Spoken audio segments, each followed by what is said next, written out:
Ah, man, the telethon is definitely still in full swing. Thank you for each and every one of you for making a pledge to go towards the CHOC Foundation. Now, we also had a caller from a lady called Amina. She's been a taxi driver for 39 years, and she's encouraged all taxi drivers out there to at least donate 200 Rand. So get involved for this very, very worthy cause. Now, in developed countries, childhood cancer has become largely curable with an overall survival rate reaching between 70 and 80%. But in South Africa, the rate is only about 50%. Now, CHOC Childhood Cancer Foundation aims to improve this rate through the early detection awareness training, which affords early diagnosis. And with me this morning, we have CHOC's communication manager, Zelda Jacob. Zelda, lovely to have you. Thank you so From the much. get-go, thank you very much for the incredible work that you are doing, because these children need our support. It's the last thing that any child should be dealing with. Yes.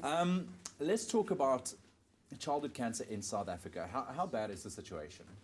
Annually, we're looking at about new cases that are between 800 to about 900 new cases every year. And survival rate-wise, we're looking at only about 50%. Yeah, that's shocking. It is. And this is where you guys come in to try and up that number. Now, I know that when it comes to cancer, especially when it comes to childhood cancer in any form, early detection is what saves lives. Where can people learn more about early detection around cancer, specifically with kids involved? Yes, they can actually refer to our website, which is www.choc.org.za, and there they'll be able to find more information pertaining to the early warning signs, as well as more information about cancer in general. Another way is to also remember the acronym SILOAN, who was a Russian monk that prayed for people. So that's the acronym that we use to remember the early warning signs. So the S stands for seek medical help when you find the symptoms. And the I, if there's a white spot in the eye, or a new squint, or a new blindness, or a bulging eye, that's also one of the symptoms.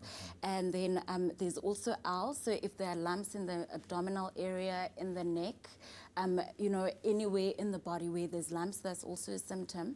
And then also if there's unexplained prolonged fever, where the child is constantly tired, and also if they're complaining about aches and pains. I mean, kids shouldn't be complaining about aches and pains. Besides those back growing aches, pains, you know, joint aches, those sort of things. Those are also part of the symptoms.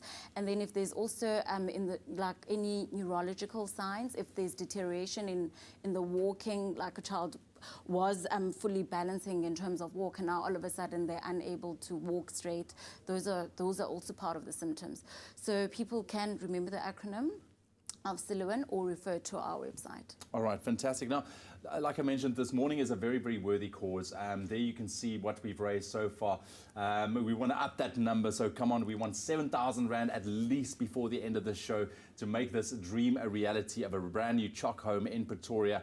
Now, let's talk about the CHOC homes. Now, I've been to the one in Plumstead. Phenomenal work, a little safe haven for the kids. What does it mean for them to be part of this? It actually means a lot.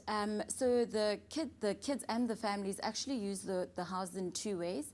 So it's for outpatient, when they at outpatient phase, so when they're out of town.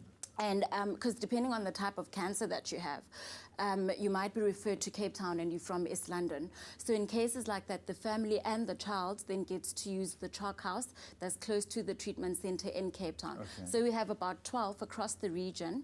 The particular one that we're raising funds for is for the one in Pretoria, which is currently a 3-bedroom house. And because of the need, we're actually in need of a bigger house so that we can accommodate more kids. And Pretoria accommodates kids that are also from Mpumalanga and the surrounding areas. So that's why it's so important. So make sure, Zelda, thank you very much for joining us this morning once again for the incredible work that you guys are doing. So make sure you get your pledges in. There's still time. Give us a call, 021 430 9700 to pledge. It's my feel-good breakfast show.